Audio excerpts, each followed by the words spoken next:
इस वीडियो में मैं बात करने वाला हूँ विश्वांजलि गायकवाड़ के बारे में, जिन्होंने इंटरव्यू में सबसे ज़्यादा नंबर लाकर यूपीएससी में टॉप किया। विश्वांजलि गायकवाड़ ने साल 2016 की यूपीएससी सीएससी परीक्षा में 11वीं रैंक के साथ टॉप किया था। इंटरव्यू में भी उनके बहुत अच्छे मार्क्स थे। महाराष्ट्र की विश्वांजलि गायकवाड़ ने साल 2016 की यूपीएससी पीएससी परीक्षा में 11वीं रैंक के साथ टॉप किया था। इस साल विश्वांजलि इंटरव्यू में सबसे बढ़िया अंक लाने वाली कैंडिडेट में से एक रही थी। उनके 275 में से 206 अंक आए थे। क्योंकि मेरिट मेंस और इंटरव्यू दोनों अंकों के आधार पर बनती है, इसलिए इन अंकों ने विश्वांजलि को बढ़िया रैंक तक पहुंचाने में बहुत मदद की। दिल्ली नॉलेज ट्रैक को दिए इंटरव्यू में विश्वांजलि ने पर्सनालिटी टेस्ट में बढ़िया प्रदर्शन करने के टिप्स दिए हैं, जो कि आगे इस वीडियो में बताऊंगा।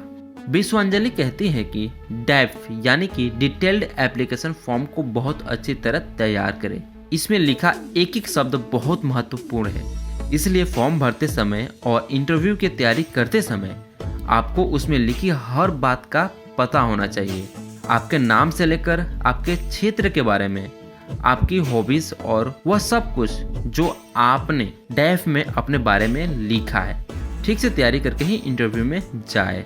विश्वांजलि कहती है कि इंटरव्यू के समय आपके ग्रेजुएशन से भी बहुत प्रश्न बनते हैं, इसलिए जरूरी है कि आपने जिस भी विषय से ग्रेजुएशन किया हो उसके बारे में ठीक से पढ़कर या रिवाइज करके जाए। वे यह भी देखते हैं कि आपने केवल करने के लिए ग्रेजुएशन कर लिया है या आपको उसकी सही से जानकारी भी है, यानी आप अपनी पढ़ाई को लेकर कितना गंभीर थे। न्यूज़पेपर रोज पढ़े और सुबह भी न्यूज़पेपर पढ़कर जाए। विश्वांजलि का अनुभव कहता है कि करंट अफेयर्स की तैयारी और ताज़ा अपडेट्स के लिए आप लगातार न्यूज़पेपर पढ़ें। न्यूज़पेपर पढ़ने के लिए सभी टॉपर्स राय देते हैं। न्यूज़पेपर से आपको वहाँ होने वाली कई चर्चाओं के विषय में बोलने के लिए मटेरियल मिल जाता है। इसी प्रकार जिस दिन इंटरव्यू हो उस दिन सुबह का भी न्यूज़पेपर जरूर पढ़ें, क्योंकि कई बार वे यही पूछ लेते हैं कि आज की हेडलाइंस क्या थी और इस बारे में आपका क्या कहना है। दिल्ली नॉलेज ट्रैक को दिए इंटरव्यू में विश्वांजलि आगे बताती है कि जब आपसे कोई प्रश्न पूछा जाए तो आतुर होकर उसका जवाब देने के बजाय बैलेंस्ड वे में आंसर करें, ताकि मुंह से ऐसा कोई शब्द या फ्रेज न निकल जाए जिसके बारे में आगे बात बढ़ाने पर आपके पास कोई जवाब ही न हो। याद रखिए कि जब आप कोई उत्तर देते हैं तो वो बात वहीं खत्म नहीं हो जाती, बल्कि आपके उत्तर से प्रश्न बनते हैं। इसलिए ऐसी कोई बात न छेड़े जिसका जवाब आपके पास न हो।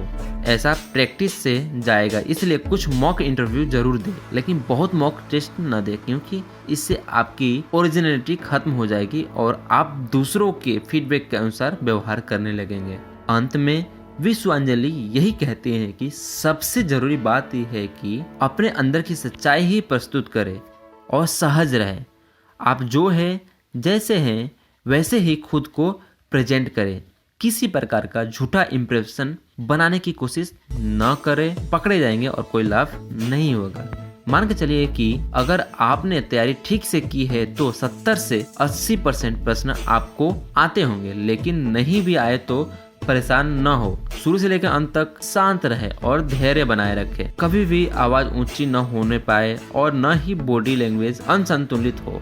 नौकरी पाने की लालसा भी न दिखाए, बल्कि ये साबित करने का प्रयास करें कि आप इस नौकरी के काबिल हैं। ईमानदारी और सहजता बनाए रखने से इंटरव्यू में अच्छे अंक पाए जा सकते हैं।